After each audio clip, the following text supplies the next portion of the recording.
Join our community by subscribing. Every click helps us share more stories like this one.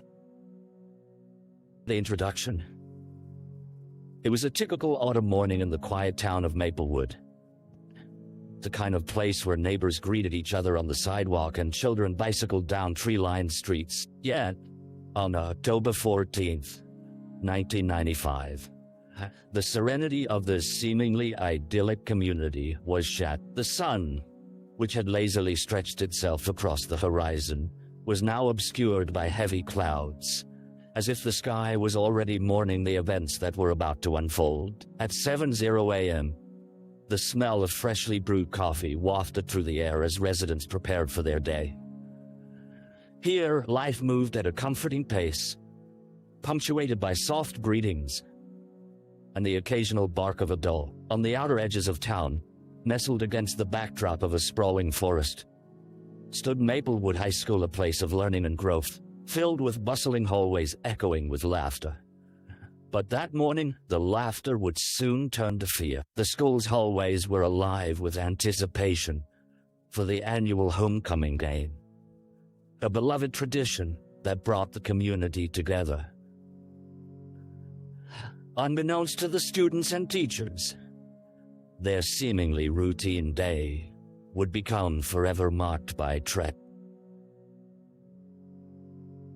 By 8:15 a.m., as the final bell rang, students poured into the building full of energy. However, when their principal, Mr. Thompson, made his way to the center of the crowded foyer to request silence, an ominous hush fell over the room. His expression was grim. His voice quivered slightly as he spoke the words that no one expected to hear. There has been an incident. The air thickened with apprehension, and the piercing sirens that soon followed seemed to signal not just an emergency, but the beginning of a nightmare. As whispers flooded through the crowd, marks of fear painted the faces of teenagers who had once felt invincible. And they braced themselves for an unfolding story woven with darkness and that would haunt the town of Maplewood for decades to come. The victim. Her name was Sarah Collins, a vibrant 17-year-old with a penchant for painting and a smile that could light up the gloomiest of days. At Maplewood High, she was more than just another face in the crowd. She was the girl everyone knew, the one who organized bake sales for charity and volunteered at the local animal show. Sarah had dreams of becoming an art teacher, his sketches often displayed in the hallways, dotted with praise. On that fateful morning, Sarah had arrived at school wearing her favorite yellow sweater, its threads fraying from years of affectionate wear. Her laughter had echoed as she greeted her friends, a buoyant spirit caught up in the excitement of the upcoming homecoming dance. She had plans that evening, the perfect dress, a dance with the boy she had been crushing on, her friends by her side. Life felt full of possibility. Yet as the sun peeked through the clouds, illuminating the school grounds, darkness was already creeping into the narrative. Sarah had never made it to her first period class. By midday, when her absence began to raise concern among her friends and teachers, a search was initiated. They checked her locker, called her friends, but the vibrant life that once colored the canvas of Maplewood had vanished. Around noon, a local construction crew working near the school's edge stumbled upon what no one could have anticipated. They found Sarah's body in a secluded area of the woods, where the underbrush was thick, a chilling contrast to the world beyond. She lay unnaturally still, an ethereal beauty now marred by tragedy. As the news broke, the community hushed. In living rooms and restaurant booths, faces paled and conversations halted. Sarah was not just a victim. She was a daughter, a sister, a fenceman who had left an indelible mark on the lives around her.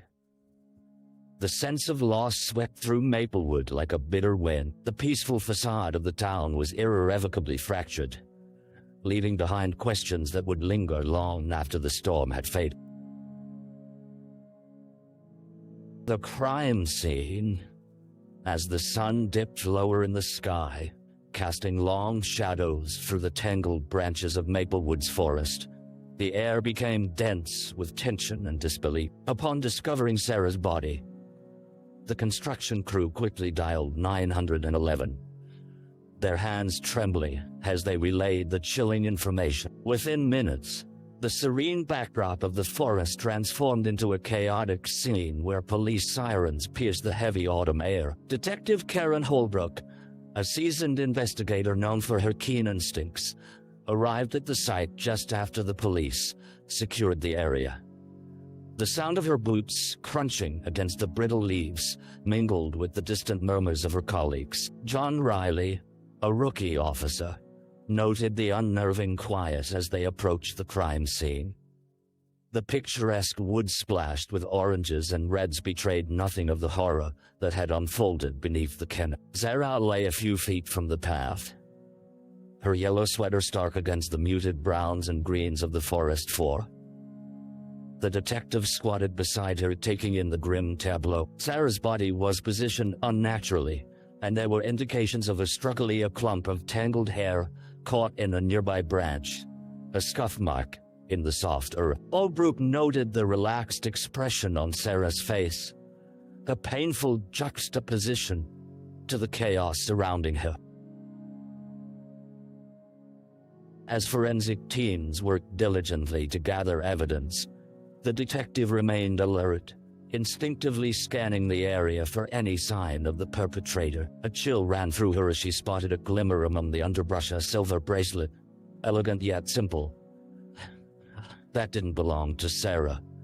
She pocketed the find, her mind racing. In an effort to contain the burgeoning wave of speculation, press officers began to cordon off the area, while anxious family members waited at the edge, their faces etched with worry. The air crackled with unanswered questions. Who would want to hurt someone as innocent as Sarah? The tight-knit community of Maplewood was beginning to unravel, and a sense of urgency enveloped the investigation. With every silent moment, Holbrook could feel the weight of expectation bearing down on her. This wasn't just a crime. It was a puzzle begging for resolution, one that would either bring closure or deepen the wounds of destruction. The early investigation.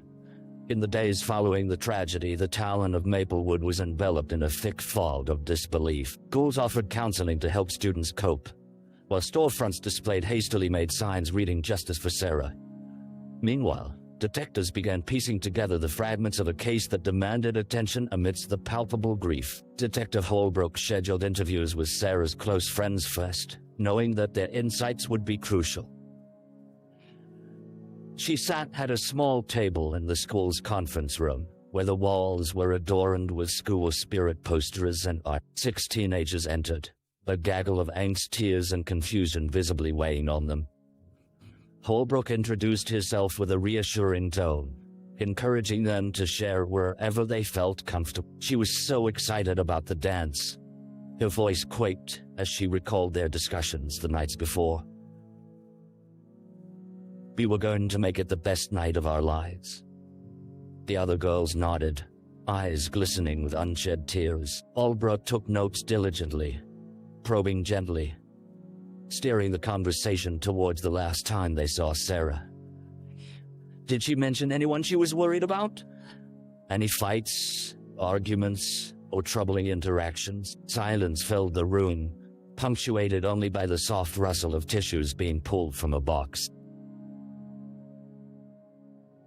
One girl, Samantha, finally interjected. There was this guy, Mike. He kept bothering her, saying things, the kind of stuff that made her uncomfortable. Another girl whispered he would follow her around sometime. The detective felt a tightening in her chest. What began as a mere name was morphing into a potential lead. Their words painted a picture of a young girl feeling cornered, that Karen Holbrook had encountered before in her years on the force. As the interview wrapped up, she observed the shattered innocence etched on their faces, the camaraderie amongst them, now tainted by grief and fear. In the following days, soon after reviewing security footage from the school, she found herself drawn to a shadowy figure, captured briefly Sumion, leading the campus. Just as students began to filter in, the clip, although grainy, held promise. Identifying that figure could open the door to unraveling the mystery. Holbrook returned to the precinct that evening, knowing the road ahead was fraught with uncertainty. But the hunt for justice had officially begun. The dead ends.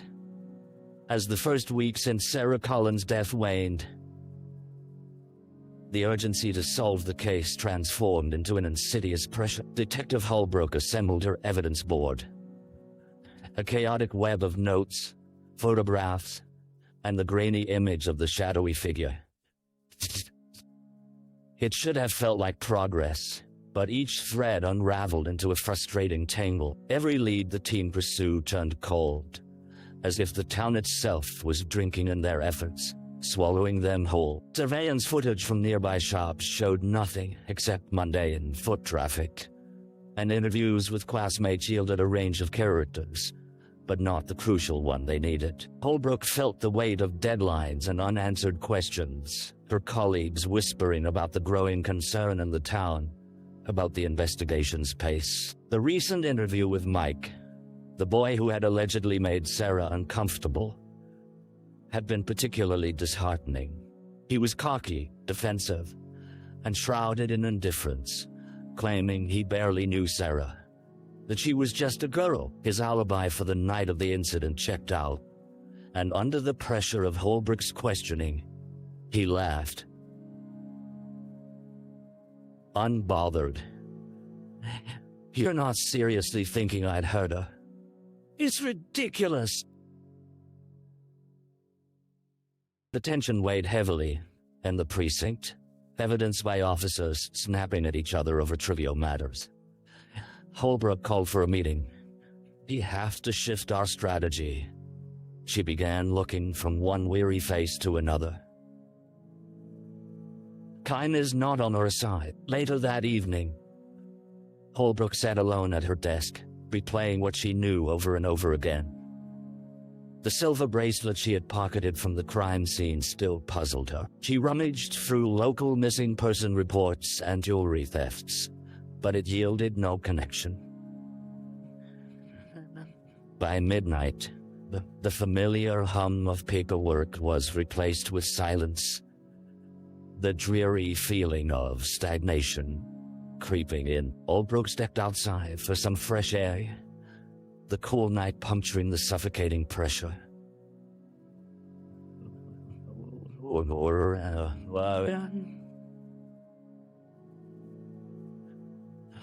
For a moment, she let the wind bleed away her frustration, but she knew the clock was ticking down, in a way that was not just a metaphor, as the lives of everyone in Maplewood remained on hold-hearted and hovering, waiting for justice.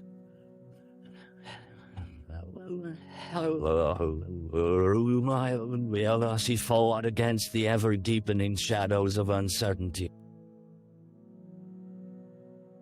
A break in the case. As the days turned into weeks and hope began to wane, a chance discovery set the wheels of the investigation into motion once again. It was a crisp Friday afternoon when a local man, out fishing by the banks of Clearview Lake, spotted something glinting in the murky water. He stooped down to investigate, pulling a silver bracelet from the depths with a sense of unease creeping up his spine. He immediately recognized it. It was the same bracelet that had been reported missing from Sarah Collins' body. The man, trembling, dialed the police. By the time Detective Holbrook received the news, she found herself mixing disbelief with hope. The officer on the line described the bracelet, and she felt a rush of adrenaline grip her. I need you to secure that item and bring it in for fingerprinting, she instructed, her voice steady despite the rapid beating of her heart. When the bracelet arrived at the precinct, It sat on the table in its evidence bag like a beacon of possibility. Holbrook, along with the forensic team, examined it closely under bright lights. Their anticipation palpable. Preliminary tests revealed a faint smudge on the metal that could potentially hold the key to unlocking the case. A set of fingerprints. Hours passed as they processed the bracelet, and then the news came through two sets of prints. One belonging to Sarah, the other belonging to someone named Kyle Anderson, quiet sophomore at Maplewood High. Known for his recluse nature, the name rang a bell. Holbrook recalled several of Sarah's friends mentioning Kyle as someone hanging around the school's art room, someone who idolized her work. The very next morning, they brought Kyle in for questioning. He showed up wearing an oversized hoodie, his eyes darting as if he were trying to disappear. Holbrook noticed his fidgeting hands and the way he avoided direct eye contact. "Your fingerprints were found on Sarah's bracelet," she began, her tone measured but firm. "We need to talk about where you were the night she died." Kyle glanced nervously around the room, his shackled wrists resting on the table. She sensed the tension, but he remained silent. However, as Holbrook flipped through her notes while maintaining an unyielding gaze, a flicker of fear crossed his face. "Deception was just trying to give it back to her," he mumbled after a long silence, the words tumbling out in a rushed confession. Suddenly, the atmosphere shifted. The pieces of the puzzle were aligning, transforming the silhouette of fear that had wrapped itself around Maplewood into a silhouette of hope. As Holbrook sat back, she knew they were on the verge of revealing the truth behind Sarah's tragic fate. The suspect? The confession hung in the air, laden with a mixture of urgency and furious suspicion as Detective Holbrook leaned closer, her attention sharpening. Kyle's eyes darted nervously around the interrogation room, as though he could find a way to escape the moment. But there was no hiding. "What do you mean you were just trying to give it back?" she pressed, her voice steady yet probing. "I swear," Kyle stammered, his face pale. "I found it a few days before I thought I could return it to her after the dance. I didn't think she'd be mad. I didn't want her to think I took it." His words spilled out in a rush, but they failed to add up in Holbrook's mind. "When was the last time you saw her?" she probed, backtracking to solidify the crux of her investigation. "I saw her at school," he whispered, eyes widening as he recalled. "I was waiting outside the art room. She walked in with some friends. I was a little late to my class, but I wanted to give her the bracelet." Holbrook noted the detail about the art room, wondering why someone like Kylie, a shy, slightly socially awkward student, had chosen to linger outside when Sarah was at her most vulnerable, surrounded by friends. "Did she know you were waiting for her?"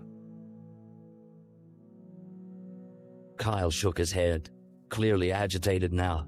"No, he didn't think she'd want to see me. I just thought." When she left the group, his voice trailed off, and Holbrook could see the panic rising in him, as if he was struggling with a secret that wanted to break free. "Did you follow her?" she asked, leaning in, her gut instinct pushing her deeper into his narrative. "I didn't mean to. I just wanted to return it," he whimpered. Holbrook watched as the trembling boy fought against the tide of his emotions. "I didn't want to hurt her." Holbrook kept the silence heavy, urging him to fill the space. She felt his apprehension, but also something else. A facade beginning to crack. "What happened that night, Kyle?" she demanded slowly, an edge to her inquiry. The boy hesitated, his fingers tapping an anxiety-ridden rhythm on the table. He faltered. Shh. We were just talking. And then someone else came up. Someone I didn't recognize. They started yelling at her. Kyle's voice dropped to a strangled whisper. I just wanted to help her, but then they were fighting, and I got scared. Holbrook's heart raced. She had hit a nerve. Who was he? She pressed. He shrank back in his chair, the weight of the moment catching him. I don't know. I swear, I didn't mean for any of this to happen. Kyle's panicked admission reverberated through the room, darkening the atmosphere as Holbrook absorbed the chilling implications of a potential altercation. As she sat back, the pieces lit up like stars in the night sky, revealing a web of relationships tangled in a frantic struggle that may have ended Sarah's life and potentially placed Kyle at the center of a turbulence he couldn't control. The trial. Months passed, and the once vibrant halls of Maplewood High stood muted under the weight of loss. The community that had rallied together in grief now found itself gripped by anticipation as the trial of Kyle Anderson drew near. The once quiet town became a focal point of media attention, with national news outlets descending upon the courthouse like vultures circling over carrion. The air was thick with controversy and disbelief that the boy accused of silencing a bright life could be among them. The courtroom was packed on the first day, the cacophony of whispers filling the air as mothers clutched their children tight, fathers exchanged tense glances, and citizens steeled themselves for what lay ahead. Kyle sat at the defendant's table, his expression a mix of dread and resignation, a stark contrast to the hopeful boy who had entered the precinct weeks prior. As the prosecutor began to lay out the timeline of events, Detective Holbrook watched closely, her heart pounding as she recalled every anguished moment of the investigation. The evidence will show, the prosecutor began, projecting his voice across the courtroom, that Kyle Anderson failed to act when he had the chance to save Sarah Collins. Witnesses lined up one after another, each sharing their fragmented memories of Sarah and recounting the boy's strange behavior leading up to the tragic night. When Becca took the stand, her voice caught in her throat as she remembered her best friend. She was just so happy. She didn't deserve this. The courtroom fell silent, and Holbrook felt a tear slip down her cheek as she watched the girl break under the weight of grief. A sentiment that surged through everyone present. Dan's attorney Mark Cassidy, a seasoned lawyer known for his theatrics in the courtroom, rose to challenge the prosecution's narrative. Ladies and gentlemen, my client is not a monster, but a confused boy caught in a nightmare he never meant to create.